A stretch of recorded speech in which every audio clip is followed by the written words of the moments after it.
तुम अच्छा करोगे, जमाना तुम्हें बुरा कहेगा, लेकिन फिर भी तुम ना घबराना। तुम ईश्वर के पुत्र हो, तुम वो कर रहे हो जो दायित्व तुम्हें प्रभु ने दिया हुआ। इन्हीं के कारण से अवसाद पनपता है। हर व्यक्ति ये सोचता है मैं दूसरों के लिए अच्छा करता हूं, दूसरे मेरे लिए अच्छा क्यों नहीं करते। मैं दूसरों के लिए अच्छा सोचता हूं, दूसरे मेरे बारे में अच्छा क्यों नहीं सोचते। मैं जितना करता हूं उतना प्रतिफल मुझे क्यों नहीं मिलता। तू कर्म करता जा, कर्मण्येवाधिकारस्ते मा फलेषु कदाचन, कुर्वन्नवेह कर्माणि जिजीविषिच्छतं समाः, एवं त्वयि नान्यथेतोऽस्ति न कर्म लिप्यते। तेरा काम है कर्म करना। कुछ कर्मों का फल शीघ्र मिल जाता है, कुछ कर्मों का फल बाद में। इसलिए ईश्वर की व्यवस्था, किस कर्म का फल कब देना, तू कर्म करता जा निर्भय होकर के। प्रभु की गोद में अपने आप को सुरक्षित महसूस करना। दुनिया की कोई भी ताकत तेरा कुछ न बिगाड़ पाएगी। तू कभी घबराना नहीं। अवसाद तुझे नहीं घेरेगा, निराशा तेरे जीवन में डेरे नहीं डालेगी। संशय, भ्रम, भय, भ्रांति तेरी मिट जाएंगी यदि तू ईश्वर पर विश्वास करता है। और यही आस्तिकता, आस्तिकता अज्ञान नहीं, आस्तिकता सम्यक ज्ञान है। आस्तिकता कोई ढोंग, आडंबर, पाखंड नहीं। आस्तिकता का अर्थ है अपने अस्तित्व को स्वीकार करना। तू है परंतु दिखता नहीं। देह दिखाई देता है, हाथ दिखाई देते हैं, पैर दिखाई देते हैं, जीभ दिखाई देती है, लेकिन इन हाथों से काम करने वाली जो शक्ति है, बोलने वाली शक्ति, देखने वाली शक्ति, वो तो और ही, जिसको तुम देख नहीं पाते इन आंखों से। जैसे इस शरीर में आत्मा है लेकिन उसको तुम देख नहीं पाते। जैसे शब्द है लेकिन उसको तुम देख नहीं पाते। जैसे वायु है लेकिन तुम उसको स्पर्श से जान पाते हो, देख नहीं पाते। जैसे गंध है उसको तुम सूंघ सकते हो, देख नहीं सकते। जैसे दूध में मीठा डाल दिया, दूध में घी है, दूध में घी होते हुए भी दिखता कहां है। ऐसे ही जैसे कि पानी के एक ग्लास में नमक डाल दो, उसमें दिखता नहीं है वो। ऐसे ही पूरे ब्रह्मांड में एक शक्ति है जो पूरी दुनिया को चला रही है। जैसे शरीर जड़ है ऐसी सारी प्रकृति भी जड़ है। इस जड़ प्रकृति के अंदर जो क्रियाएं हो रही हैं, तदे जति तन्नई जति तद्दूरे तद्वंत की तदंतरस्य सर्वस्य तदु सर्वास्यास्य बाह्यते। वो परम पिता परमेश्वर, वो एक शक्ति है, वो एक ऊर्जा है, वो एक एनर्जी है, वो एक पावर है जो इस पूरे ब्रह्मांड को चला रही है। और तुझे भी वही श्वास देती है, तुझे भी वही जीवन देती है, प्राण देती है, गति देती है। तू रात को जब सो जाता है गाढ़ निद्रा में, उस समय तेरी रक्षा कौन करता है? ओ परम पिता परमेश्वर, जब तू रात को सो जाता है उस समय भी तेरे श्वासों को चलाता है। तुझे तो होश भी नहीं होता, तू कहां सो रहा है? तू राजा है या रंक, तू फकीर है या अमीर, तू स्त्री है या पुरुष, तुझे कुछ बोध ही नहीं होता। तो अपनी इच्छा से यहां नहीं आया, और एक दिन वो आता है जब एक शक्ति तुझे शरीर से खींच लेती, बुला लेती। तू जीना चाहता है, तू रहना चाहता है, लेकिन उस समय बुलावा आ जाता है। मौत के सामने बड़े बड़े योगी मौन हो जाते हैं। मौत के सामने वो सब थर थर कांपने लगते हैं जिनके सामने दुनिया कांपा करती थी। वो नेपोलियन, वो हिटलर, वो सिकंदर, जिनसे सारी दुनिया कांपती थी, मौत के सामने वो मौन हो गए। कौन देता है जीवन? कौन देता है मृत्यु? कौन सी है वो शक्ति जो फूलों को सजाती है, जो उपवन को सजाती है, जो कलियां आज खिल रही है, जो वृक्षों पर, लताओं पर आज विविध फल लग रहे हैं। हर मनुष्य का रूप, उसकी आकृति अलग अलग है। हर मनुष्य के कर्मों का फल अलग अलग है। ये सारी जीवों की सृष्टि, ये जलचर, ये थलचर, ये नभचर, ये सूरज, ये चांद, ये धरती, ये गगन, ये पवन, ये दिशाएं किसका बोध कराती है? वही है परमेश्वर, उसी को बोलते हैं भगवान। उसके प्रति विश्वास रखना, यही है आस्तिकता। इस आस्तिकता से तेरे जीवन में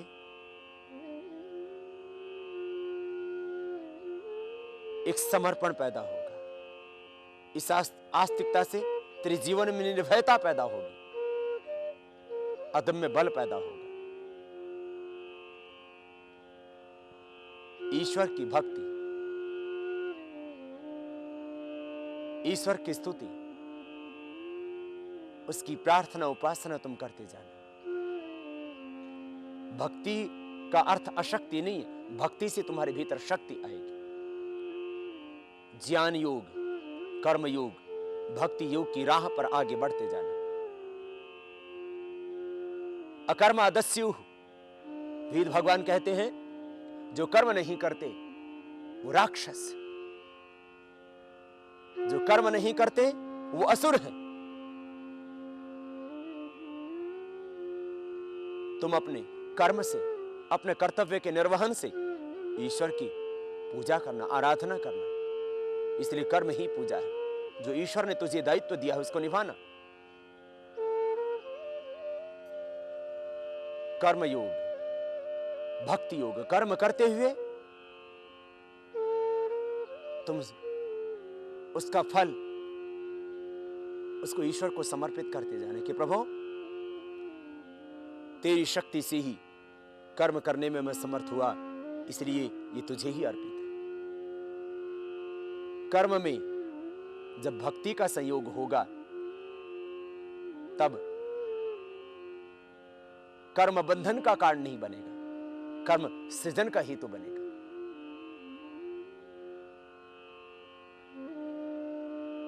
ज्ञान योग, कर्म योग, भक्ति योग, तीनों को समझना। क्या कर्तव्य है, क्या अकर्तव्य, क्या शुभ है, क्या अशुभ है, क्या धर्म है, क्या अधर्म है। जीवन की राह को प्रकाशमान बनाना। तुम ज्ञानी भी बनना, तुम शिल्पी भी बनना, तुम भक्त भी बनना। ज्ञान योग, कर्म योग, भक्ति योग, इन तीनों का समन्वय जीवन में रखना। नहीं जाने न सदृशम पवित्रम इह विद्यते तत्स्वयं योग संसिद्ध कालेन आत्मनि विन्दति। ज्ञान के बिना भक्ति अंधी हो जाती है, वहां अंधविश्वास पनपता है, वहां पाखंड पनपता है। वो भक्ति एक आडंबर बन जाती है यदि ज्ञान न हो। इसलिए भक्ति करना विवेक के साथ। उपासना की, आराधना की, भक्ति आंख है, श्रद्धा उसका हृदय। भक्ति की, उपासना की, स्तुति की यदि आंखें नहीं होंगी तो तुम अंधे हो जाओगे। भक्ति, वो उपासना, वो तुम्हारी प्रार्थना अंधी हो जाएगी, वो तुम्हें राह से कहीं भ्रमित कर देगी। इसलिए उपासना की आंखें हैं विवेक। उपासना का भक्ति है हृदय, और तुम्हारे हाथ उपासना का सृजन है। ज्ञान का, कर्म का, भक्ति का समन्वय बना के रखना, स्तुति का, प्रार्थना का, उपासना का समन्वय बना के रखना। प्रभु की स्तुति से उससे प्रीति बढ़ेगी। आखिर और किसका स्तवन करें प्रभु की सिवा? उससे कौन है बलवान? उससे ज्यादा इस धरा पर कौन है धनवान? कौन है गुणवान? ये सब रूप, ये सब रंग उस प्रभु ने इस धरती में भरे हैं, इस दुनिया में भरे हैं। ये संपूर्ण ब्रह्मांड उसी की रचना है। ये सूरज, ये चांद, ये तारे, ये नक्षत्र, ये सूर्यमंडल, उसी की महिमा है सारी। स्तुति करना प्रभु की। वही तेरा जन्मों जन्मों का सखा, युगों युगों का पिता, वह तेरी वात्सल्यमयी करुणामयी मां। मां के गर्भ में जिसने तुझे घड़ा, मां के हाथ तो बाहर थे, भीतर कोई घड़ उड़ रहा था। उसी का नाम तो है परमात्मा। उसकी भक्ति कर। भक्ति से शक्ति आएगी, भक्ति से ईश्वर से प्रीति प्रगाढ़ हो जाएगी। प्रभु के चरणों में प्रार्थना करना, प्रार्थना से निरभिमानिता, निरहंकारिता आएगी जीवन में। ये अहम मिट जाएगा, अहम तिरोहित हो जाएगा। क्या है तेरा? ये तन, ये मन, ये रूप, ये यौवन, ये धन, ये वैभव, ये पूरा जीवन उस भगवान का दिया हुआ। इसलिए तुम हमेशा झुके रहना प्रभु के चरणों में। प्रार्थना से निरहंकारिता आएगी। तुम्हारे जीवन में आखिर दुख किस बात का है? दुख उपजता है अहंकार से। ईगो की लड़ाई ही तो चल रही है घर में, परिवार में, समाज में, राष्ट्र में, विश्व में। अहम के कारण से दुख है, अहम के कारण से प्रतिशोध पनपता है, अहम के कारण से विचारों में वैमनस्य आता है, वैमनस्यता। ये दुख, ये बिछोह, ये विरोध, वियोग, ये सब क्या है? तुम्हारा अहंकार तुम्हें लोभी बनाता है, क्योंकि तुम अपने से बड़ा दूसरे को देखना नहीं चाहते, इसलिए उससे बड़े होना चाहते हो तुम। अहंकार लोभ का कारण है, अहंकार ही ईर्ष्या द्वेष का कारण है, अहंकार ही प्रतिशोध का कारण है। अहंकार के कारण से आसक्ति आती है। तुम्हारा अहंकार, उसको पोषित करने के लिए ही तुम पाप करते हो, अपराध करते हो। अहंकार मिट गया, प्रतिशोध मिट गया, राग मिट गया, द्वेष मिट गया। वीतराग विषयम वाचित्तम। न तुम कोई आकांक्षा रखोगे, न कोई द्वेष। तुम हर पल रहोगे समर्पित प्रभु के प्रति।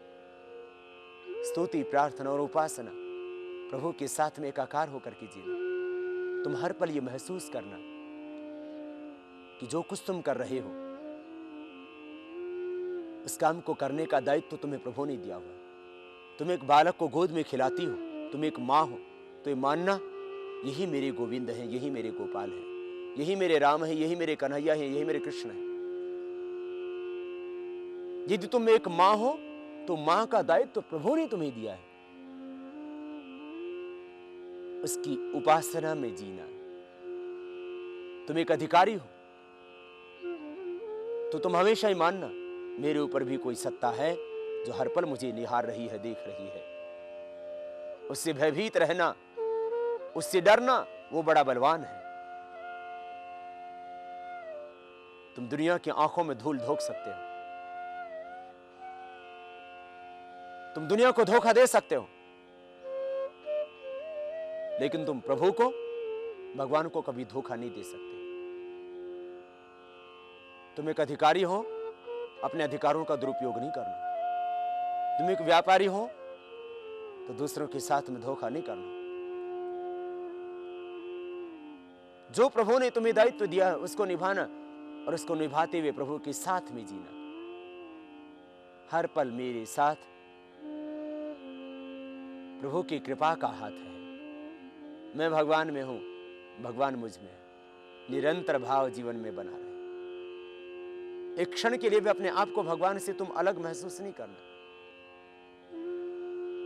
उठते बैठते, सोते जागते, खाते पीते, तुम हर पल प्रभु में रहना। मैं जो भी देख रहा हूं मेरे ही भगवान का स्वरूप है। तुम किसी दुखी को देखो तो तुम्हारी आंखों में करुणा के आंसू होने चाहिए।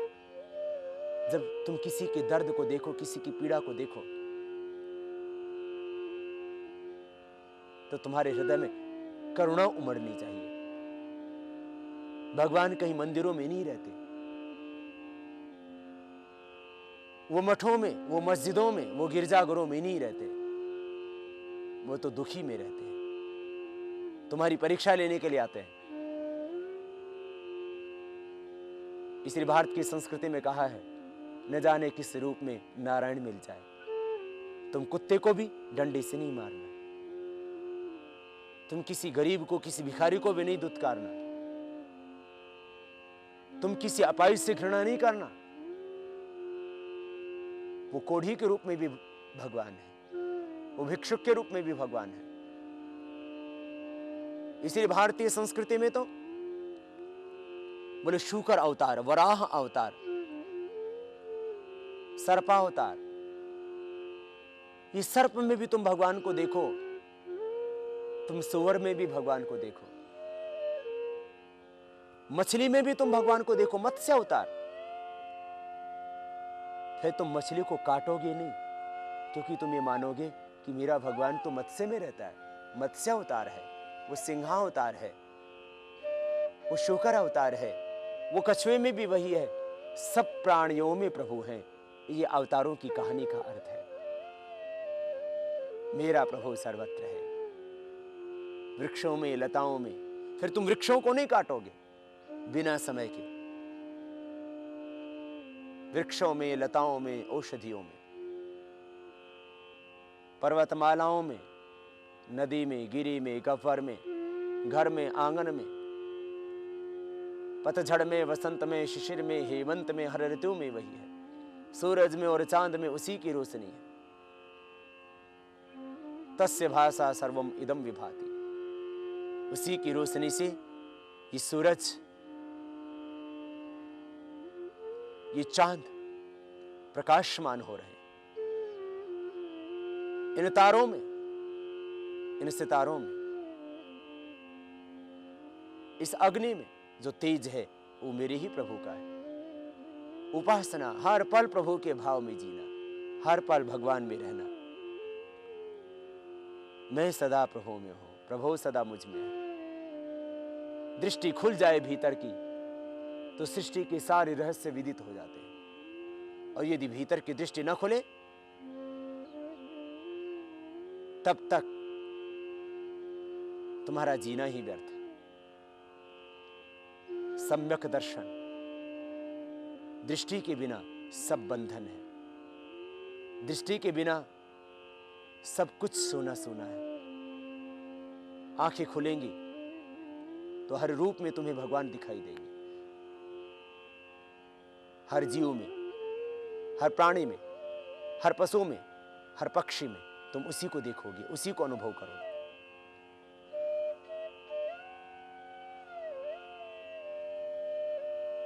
आंखों से उसी को देखना। जो कुछ ग्रहण करो उसको भगवान का प्रसाद रूप मानना कि मैं अपने भगवान को भोग लगा रहा हूं। अन्न खाने से पहले भगवान का धन्यवाद करना। प्रभु तेरा लाख लाख शुक्रिया, तेरी कृपा से जीवन मिला, ये भोग मिले, ये अन्न मिला, तेरा बहुत बहुत धन्यवाद प्रभु। जो कुछ ग्रहण करो सब भगवान का प्रसाद रूप है। जो कुछ कर्म करो सब भगवान की पूजा रूप है। हर पल आस्तिकता के साथ में जीना, हर पल श्रद्धा के साथ में जीना। जीवन एक उत्सव है, बस दृष्टि मिल जाए। इसलिए दर्शन संतों के करने के लिए जाते थे। बोले संतों के दर्शन करने से पुण्य मिलता है, सिद्धों के दर्शन करने से पुण्य मिलता है, योगियों के दर्शन करने से पुण्य मिलता है। वो दर्शन क्या है? वो दृष्टि, वो विवेक, वो चेतना, वो ज्ञान का स्तर जिसमें संत महापुरुष जीते हैं। वही चेतना, वही ज्ञान का स्तर तुम्हारा हो जाए तो ये सारे ही बंधन कट जाए। बिना दृष्टि के सब कुछ बंधन है, और दृष्टि मिल गई तो तुम जीवन मुक्त हो गए, तुम अनासक्त हो गए, तुम स्थितप्रज्ञ हो गए। और ये सच है, ये सत्य है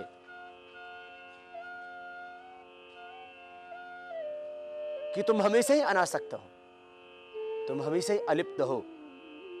लेकिन जैसे दर्पण में तुम नहीं होते, तुम्हारा प्रतिबिंब दिखता है, ऐसे ही इस दुनिया के अंदर तुम इतने खो जाते हो कि स्वयं से विचलित हो जाते हो। तुम कौन हो ये भूल जाते हो।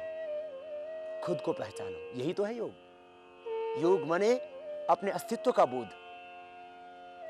योग माने जुड़ जाना अपनी चेतना से, अपने केंद्र से, अपनी आत्मसत्ता से। आत्मबोध पा करके अपने ही भीतर विराजमान उस ब्रह्म को जान लेना, यही तो है योग। फिर टूट जाएंगे सब आग्रह, छूट जाएगा सब भ्रम, मिट जाएंगी सारी भ्रांतियां। तुम जीते कहां हो? आग्रहों में जीते हो। जातियों के प्रति आग्रह तुम्हारे मन में निर्मित हो जाता है। बोले हिंदू ऐसे, मुसलमान ऐसे, क्षत्रिय ऐसे, ब्राह्मण ऐसे। आग्रह न रखना तुम जातियों के प्रति, आग्रह न रखना तुम धर्म मत पंथ संप्रदायों के प्रति।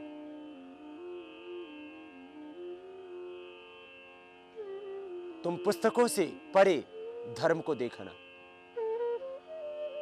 प्रत्यक्ष अनुमान आगम प्रमाणानि विपर्यो मिथ्या जानम अवतद्रोप प्रतिष्ठम। शब्द ज्ञानानुपाति वस्तु शून्य विकल्प अनुभूत विषय संप्रमोष स्मृति अभाव प्रत्यालंबन वृत्ति निद्रा। क्षिप्त मूढ़ विक्षिप्त इन चित्त की अवस्थाओं से तुम ऊपर उठना। कभी मन में सत्व गुण होता है, कभी रजोगुण होता है, कभी तमोगुण होता है। तुम गुणातीत होना, तुम आत्मस्थ होना, तुम आग्रहों से ऊपर उठ जाना। आग्रह टूटेंगे, बंधन छूटेंगे, तब तुम्हें सत्य बोध होगा, अन्यथा तो तुम भ्रमित होते रहोगे। योग माने अस्तित्व का बोध। जो तुम खुद को जान लोगे और स्वयं की शक्तियों को जगा लोगे, तब व्याधियां भी मिटती हैं, समाधि भी लगती है। हमने जीवन के केंद्र बाहर बना लिए, यही तो है भोग।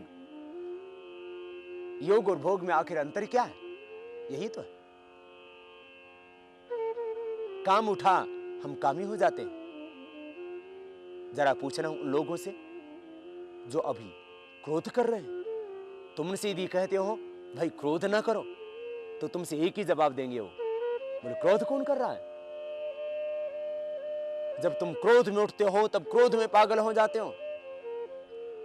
जब तुम्हारे भीतर लोभ होता है, लोभ है पापस्य कारणम, तब तुम अपना धर्म ईमान सब कुछ बीच डालते हो, राष्ट्र के साथ में धोखा कर देते हो, तुम भगवान को भुला देते हो, मानवीय मूल्यों को, परंपराओं को, मर्यादाओं को, नैतिकता को, सबको तोड़ देते हो। तुम्हारी आत्मा उस समय मर जाती है जब तुम लोभ में चले जाते हो। लोभ, ये काम, जब काम उठा तब आदमी दरिंदा हो गया। अपनी बहू के साथ में, अपनी ही बेटी के साथ में उसने मुंह काला कर लिया। जैसे तेरी बेटी होती है और उसकी इज्जत तुझे प्यारी होती है, ऐसे ही तो जिस बेटी के साथ में तूने मुंह काला किया, वो भी तो किसी की बहन होगी, वो भी तो किसी की बेटी होगी, वो भी तो किसी की मां होगी। काम उठा तो व्यक्ति पागल हो गया, बह गया। उसने सोचा भी नहीं तू क्या कर रहा है। एक क्षण की अजागरूकता तुम्हें बहुत नीचे गिरा सकती है। इसलिए यही तो भोग है। काम उठा, तुम काम में बह गए। क्रोध उठा, तुम प्रतिशोध में, क्रोध की ज्वालाओं में इतने धधक उठे कि सब कुछ विस्मृत कर दिया और तुमने किसी की हत्या ही कर डाली। बाद में सोचा हाय मैंने क्या किया, अपराध क्या है। एक क्षण की अजागरूकता, एक क्षण के लिए होश खोया, धैर्य खोया, बस अपराध हो गया। क्रोध उठा, बोध मिटा, अपराध हो गया। तुमने किसी का खून कर दिया। जरा होश में रहना, तुम ईश्वर के पुत्र हो, क्यों अपने भाइयों का खून बहा रहे हो। क्रोध उठा, क्रोधी हो गए। लोभ उठा, लोभी हो गए। मोह उठा, मोही हो गए। जो मन में उठा उधर ही तुम बह गए और आखिर उधर ही तो बहा जा रहा है। इसलिए महर्षि पतंजलि कहते हैं मन से पार जाकर के शुरू होता है योग। योग चित्त वृत्ति निरोध, सतत अभ्यास करना, विवेक में ठहरना।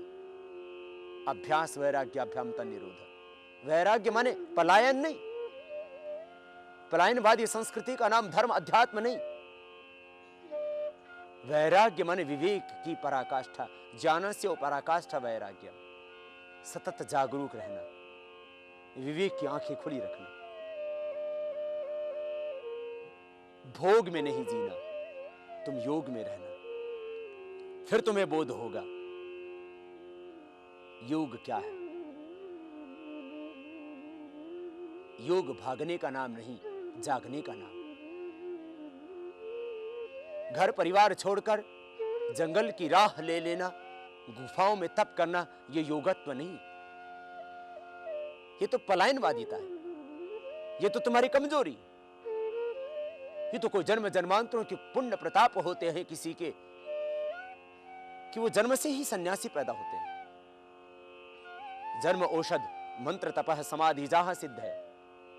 कुछ ऐसे व्यक्ति होते हैं जो जन्म से ही सिद्ध होते हैं, पूर्व जन्म के संस्कारों से, पूर्व जन्म की साधना से। योग नाम भागने का नहीं, योग नाम जागने का है। फिर तुम्हें बोध होगा धर्म का, फिर तुम्हें बोध होगा कर्तव्य का, फिर तुम्हें बोध होगा कर्म का, फिर तुम्हें बोध होगा संसार क्या है। ईशावास्यमिदं सर्वम यत्किंच जगत्याम जगत। ये जगत क्या है। तो भगवान कहते हैं ईशावास्यमिदं सर्वम। यजुर्वेद की 40वें अध्याय में ईशोपनिषद में ईश्वर अपनी महिमा स्वयं बताते हैं। तो देख तो सही, मैं कण कण में ओतप्रोत हूं, तेरे भी बाहर भीतर मैं ही।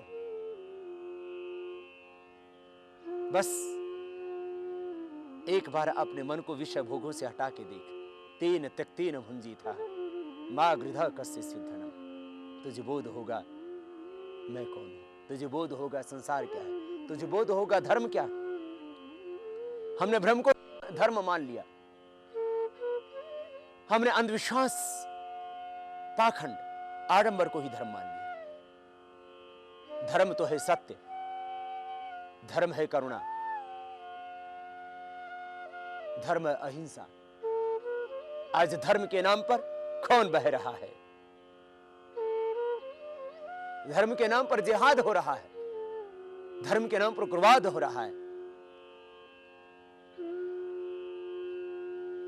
महर्षि मनु कहते हैं धृति क्षमा दमोस्तेयम शौचम इंद्रिय निग्रह धीर विद्या सत्यम अक्रोधो दशकम धर्म लक्षणम। धर्म है धैर्य। जरा ठहर जाना, कुछ भी करने से पहले जरा होश में रह कर के कदम आगे बढ़ाना।